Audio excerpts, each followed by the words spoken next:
மாண்புமிகு பேரவைத் தலைவர் அவர்களே,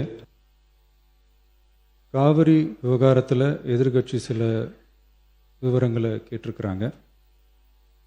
காவிரி நமக்கு உயிர் ஆதாரம், நம்மளோட உணர்வு ரீதியான ஒன்று.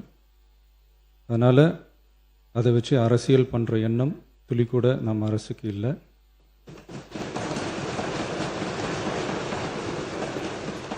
அதுக்கான அவசியமும் இல்லை.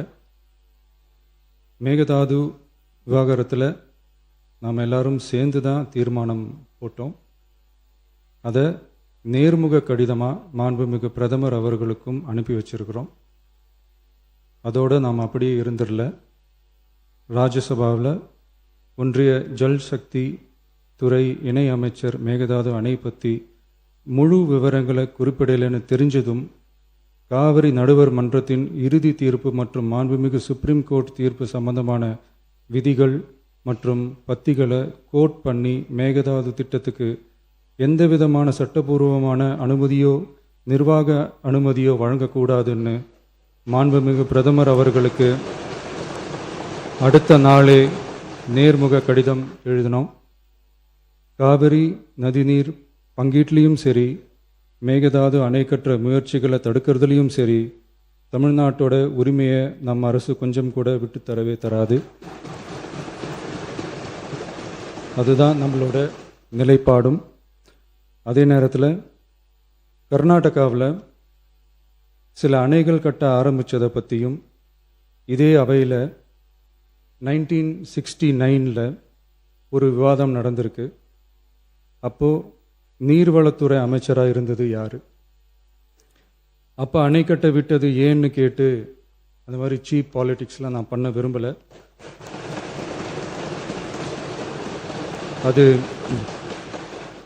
அது நம்ம நோக்கமும் இல்லை. ஏன்னா காவிரி விவகாரத்தை ரொம்ப கவனமாக கையாளணும். எந்த கட்சி ஆளுகிறது, எந்த கட்சிக்கு பெருமை, யாருக்கு பெருமைன்னெலாம் பார்க்கக்கூடாது. இது தமிழக மக்களுடைய பிரச்சனை அப்படின்னு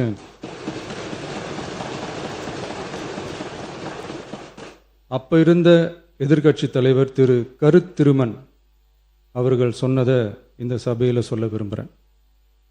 காவிரி பிரச்சனையில் சம்பந்தப்பட்ட 2 மாநிலங்களும் ஒன்றிய அரசும் உட்கார்ந்து முடிவெடுக்கணும்னு 1969 இந்த சபையில் பேசியிருக்கிறாங்க.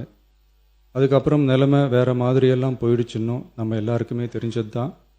சட்டப்படி இந்த பிரச்சனையை அணுகிறதுல நாம் உறுதியாக இருக்கிறோம், அதில் மாற்றமே இல்லை. இருந்தாலும் ஒரு அட்டெம்ப்ட் எடுத்து பார்க்கலாம்னு தோணுனது தான் அந்த பெங்களூர் விசிட். அப்படி ஒரு விசிட் பற்றி ஃபஸ்ட்டு யோசித்து கேட்டதும் நான் தான். நாம் பெங்களூர் போக நினச்சதை பற்றி பல ஒப்பீனியன்ஸ் வந்துச்சு. நாம் போக நினச்சதுக்கு காரணம், ஒருவேளை இந்த பிரச்சனை தீர்க்கறதுக்கான ஒரு பாசிட்டிவ் சைன் கிடைச்சா நல்லா இருக்குமேன்னு ஒரு எண்ணத்தில் தான். இன்றைய காலத்தில் பகை நாடுகளை பேசி தீர்க்க பார்க்குறாங்க. பக்கத்து மாநிலத்தோட பேசி பார்த்தா என்னன்னு நினச்சேன்.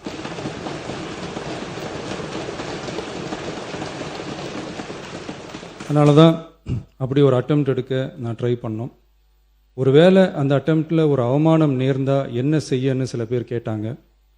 அப்படி நடந்தால் தமிழ்நாட்டு மக்களுக்காக அதையும் தாங்க தயாராக தான் இருக்கேன்.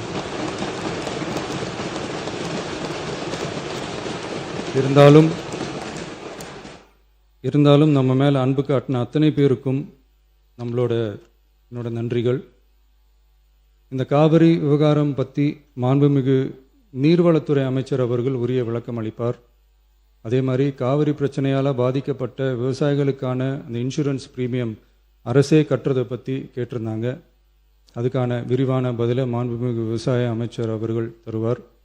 அப்புறம் இந்த குறுவை சாகுபடிக்கு அந்த நிவாரண தொகுப்பு பற்றி எதிர்கட்சியிலேருந்து கேட்டிருந்தாங்க. அந்த குறுவை சாகுபடிக்கு அந்த நிவாரணம் ஏற்கனவே கொடுத்தாச்சு, வழங்கியாச்சு. இது அரசியலே நாங்கள் தான் அப்படின்னு சொல்லிக்கிறவங்களுக்கு இது எப்படி தெரியாமல் போச்சுன்னு எனக்கு தெரியல.